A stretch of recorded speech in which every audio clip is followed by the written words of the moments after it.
разное время нашу планету населяли абсолютно не похожие друг на друга формы жизни. Облик некоторых из них был совершенно фантастическим, другие же выглядели относительно привычно для нас. Самыми же известными и впечатляющими существами прошлого, безусловно, были динозавры. Они доминировали в биосфере Земли на протяжении долгих 145 миллионов лет, породив бесчисленное множество видов и форм. Однако, примерно 66 миллионов лет назад наша планета в очередной раз сменила своих обитателей. Глобальная катастрофа, подробности которой неизвестны и по сей день, в кратчайшие по геологическим меркам сроки стерла с лица Земли практически всех животных тяжелее 25 килограммов. Освободившееся пространство быстро заселили новые жители – млекопитающие.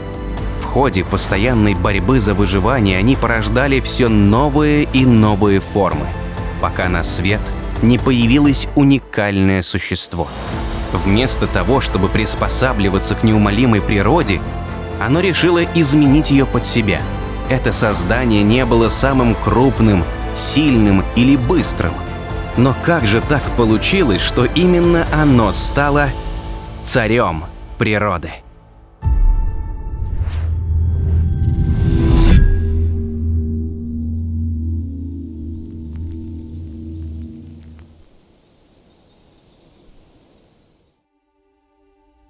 Мелпалеогеновое массовое вымирание стало вехой, отметившей наступление новой геологической эры – кайнозоя.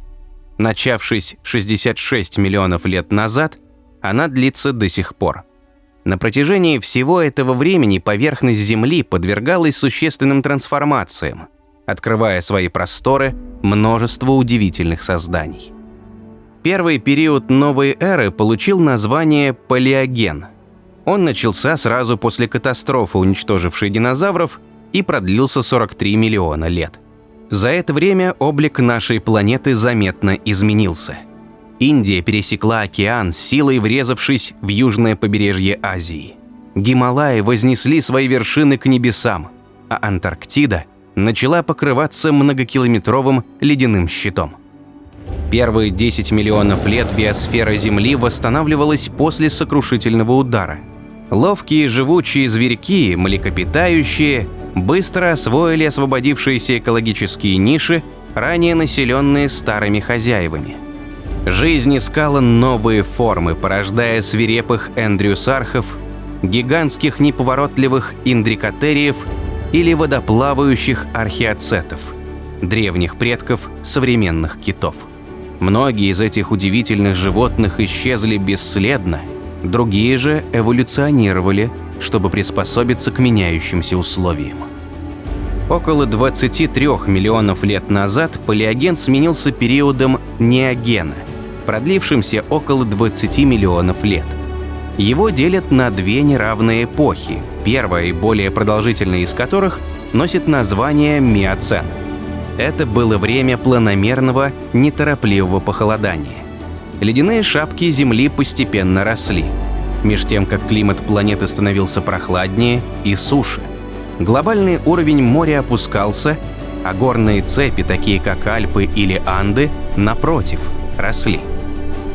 Данный процесс привел к тому, что Средиземное море оказалось отрезано от Мирового океана и практически полностью высохло.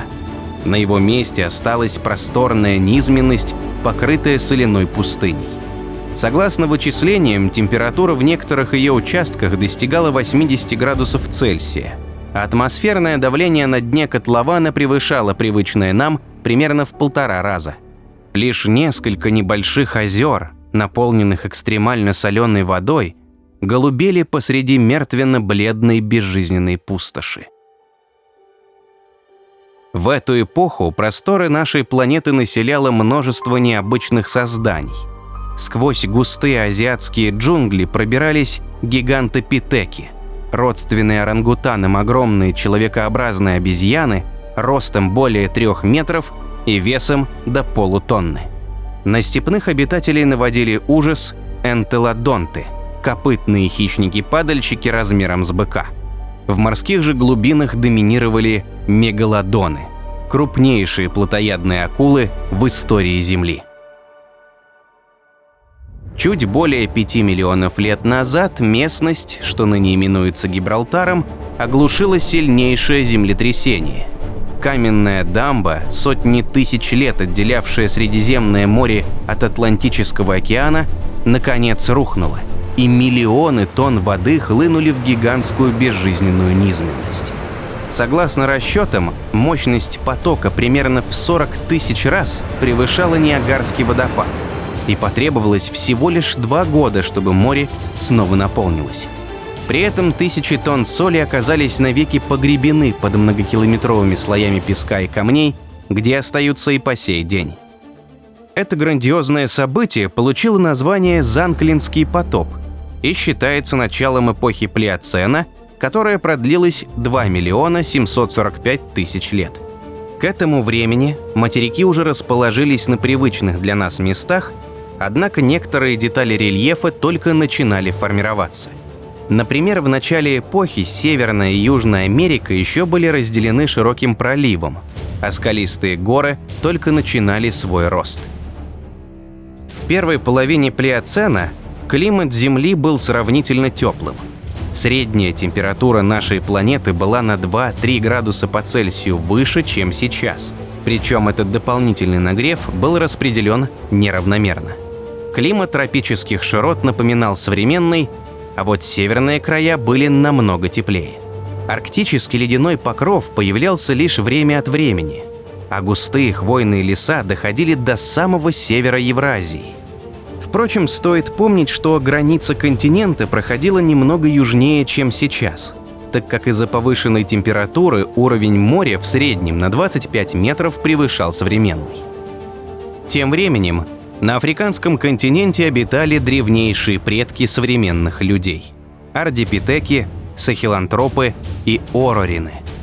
Возраст обнаруженных останков данных приматов оценивается в пределах от 4 до 6 миллионов лет. Строение этих тел было еще очень далеко от человеческого. Эти существа, несомненно, были лишь продвинутыми обезьянами, но они уже сделали первый шаг к новой жизни. Особенности найденных скелетов свидетельствуют о склонности к развитию прямохождения, хотя черты древесных обитателей оставались еще очень явно выражены. Кроме того, объем черепа этих существ был больше, чем у шимпанзе, а строение зубов приближалось к более поздним видам. Что же заставило древних приматов так измениться? Возможная причина кроется в том, что примерно 3 миллиона лет назад континентальные плиты Северной и Южной Америк столкнулись друг с другом, вызвав быстрое поднятие горных пород. Пролив между материками оказался перекрыт Панамским перешейком, препятствующим свободному течению теплых океанических вод. Примерно в это же время заметно увеличилась высота скалистых гор, ставших барьером между Атлантическими и Тихоокеанскими воздушными потоками. Совокупность всех этих факторов привела в итоге к постепенному похолоданию и частичному оледенению Земли. Северный полюс сковало ледяным щитом, Гренландия стала покрываться многотонным ледником, а площадь африканских лесов сильно сократилась, уступив место степям и саваннам. Кроны деревьев – отличное место для жизни. В них безопасно, комфортно и много еды. Это мнение полностью разделяли древние приматы, отлично приспособившиеся к древесному образу жизни. Однако глобальное изменение климата уничтожило большую часть африканских лесов. Тысячи видов лишились привычной среды обитания, и многие из них исчезли с лица Земли.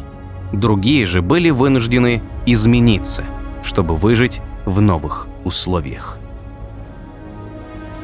В настоящее время наиболее проработанной и аргументированной гипотезой антропогенеза является саванная концепция. Согласно ей, дефицит привычной пищи и растительности заставил наших предков выйти в саванну, полную неведомых опасностей. Они уже немного умели передвигаться на 2 ногах и пользоваться примитивными инструментами, как и все человекообразные обезьяны. Эти навыки стали решающими для выживания в новых условиях. Саванна бедна легкими в усвоении плодами и фруктами, а жесткую траву и листья приматы есть не могли. Ключом к выживанию для них стало употребление животной пищи. Однако для успешной охоты нужно быть быстрым и сильным, а этим наши предки похвастаться не могли. Лишь развитие прямохождения смогло изменить ситуацию в их пользу. Оно не только в разы увеличило скорость передвижения, но и позволило издалека замечать как добычу, так и опасности.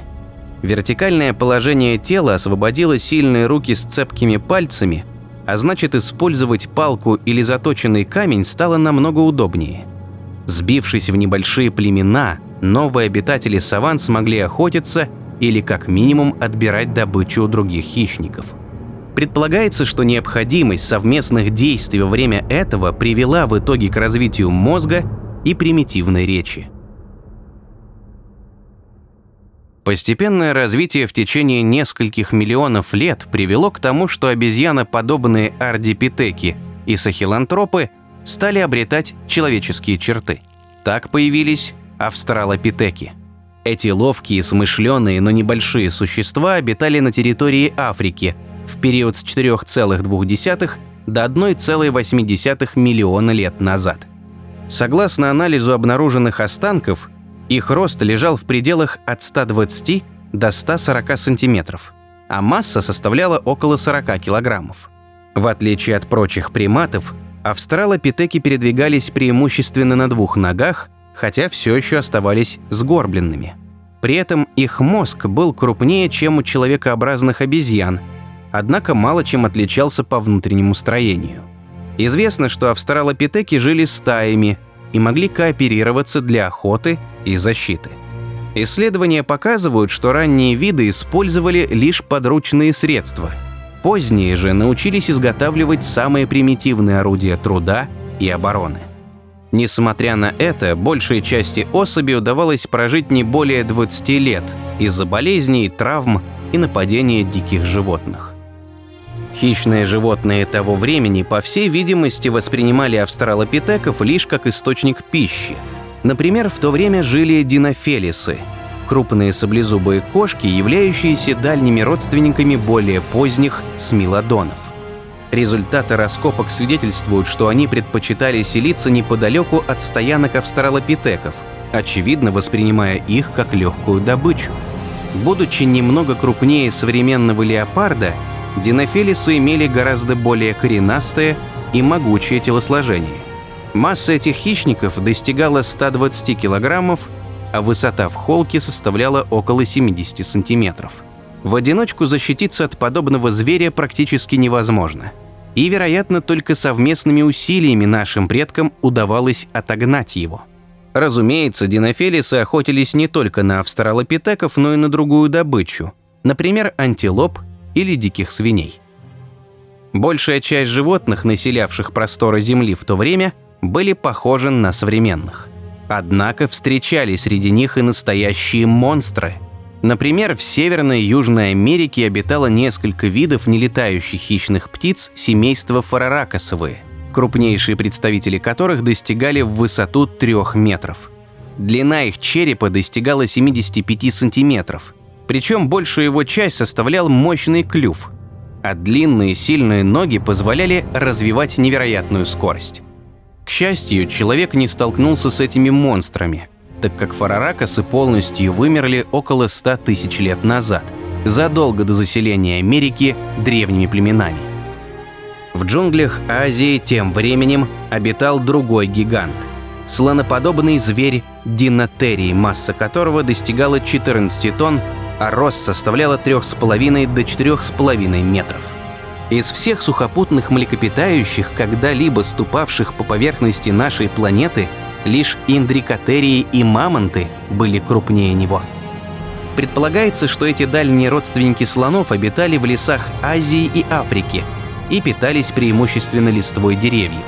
Их хобот, по всей видимости, был короче и толще слоновьего, а самой заметной отличительной чертой были длинные массивные бивни, растущие из нижней челюсти. 2 588 000 лет назад произошло грандиозное событие, называемая магнитной инверсией Гаусса-Матуяма. Магнитные полюса Земли поменялись местами, а линии магнитного поля изменили свое направление. Эта трансформация сопровождалась 4-кратным снижением защитного поля планеты, а значит, губительные для всего живого космические лучи получили возможность достичь поверхности Земли. И хотя это явление длилось всего лишь около 15 тысяч лет, что крайне мало по геологическим меркам, оно стало причиной массового вымирания нескольких видов. Данная магнитная инверсия считается вехой, отмечающей начало нового геологического периода – антропогена. Он делится на 2 эпохи, первая из которых называется плейстоценом.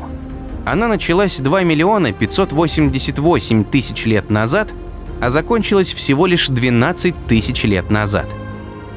Для климата этого времени были характерны циклические похолодания, сопровождающиеся ростом ледников.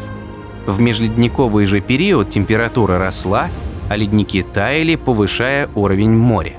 Подобные частые колебания климата заставляли живых существ быстро приспосабливаться к изменениям и подстегивали эволюционный процесс. Постепенно изменяясь, австралопитеки дали начало 2 крупным ветвям приматов – парантропам, все представители которых в настоящее время вымерли, и роду Homo, к которому относятся в том числе и современные люди. Однако все 3 ветви достаточно долго существовали одновременно в условиях конкуренции и борьбы за выживание. Эволюционный путь от высших приматов до человека не был прямым и понятным. В нем хватало тупиков и развилок. В разное время на нашей планете существовало как минимум 24 вида, представителей которых в той или иной степени можно было считать людьми. Процесс эволюции человека и его предков неизбежно привлекает много внимания, а его детали постоянно уточняются. Стоит помнить, что эволюция — это крайне медленный процесс. Для полного разделения видов требуется как минимум 2-3 миллиона лет, в течение которых они могут скрещиваться и образовывать жизнеспособные гибриды. Между тем, вся история рода Homo, к которому относится и современный вид человека, составляет около 2,5 миллионов лет. Если же учитывать самых древних наших предков, то этот срок можно увеличить примерно вдвое. При этом многие популяции проживали на близких территориях, а значит, в природе, очевидно, существовало множество разнообразных гибридов. Также нельзя забывать, что внутривидовая изменчивость человека довольно велика. Мужчины и женщины ощутимо отличаются друг от друга. Заметное разнообразие демонстрируют и представители разных рас. Предполагается, что у древних видов также имелись расы, и некоторые из них могли быть выделены исследователями в отдельные виды. Новые находки позволяют исправить эти ошибки, постепенно добавляя важные детали к нашим знаниям. Несмотря на все свои прогрессивные особенности, австралопитеки в большей степени все же являлись обезьянами, а не людьми. Первым же общепризнанным представителем человеческого рода был так называемый Homo habilis, или человек умелый. Раскопки показывают, что он жил на территории Африки в период от 2,3 до 1,5 миллионов лет назад, обладал более развитым мозгом, чем австралопитек, и умел изготавливать примитивные орудия труда. Рост представителей этого вида составлял около 1,2 метра, а масса вряд ли превышала 50 килограммов. Кроме того, это было первое существо, у которого большой палец ноги располагался в одном ряду с другими, как у современного человека, что может служить свидетельством полной адаптации к прямохождению. Другим же важным параметром было строение челюсти, которое позволяет предположить постепенно развивавшуюся способность к членораздельной речи. В ходе дальнейшей эволюции около 2 миллионов лет назад появились Homo ergaster, он же человек работающий, и Homo erectus, или человек прямоходящий. Различные исследователи считают их либо близкими ветвями эволюции, либо и вовсе подвидами одного вида. В ходе миграции данные представители человеческого рода расселились по территории Африки, Азии и Европы, дав начало множеству эволюционных ветвей. Одна из них в конечном итоге привела к образованию человека разумного. Древние люди, будь то неандертальцы или Homo sapiens, жили племенами и вели кочевой образ жизни.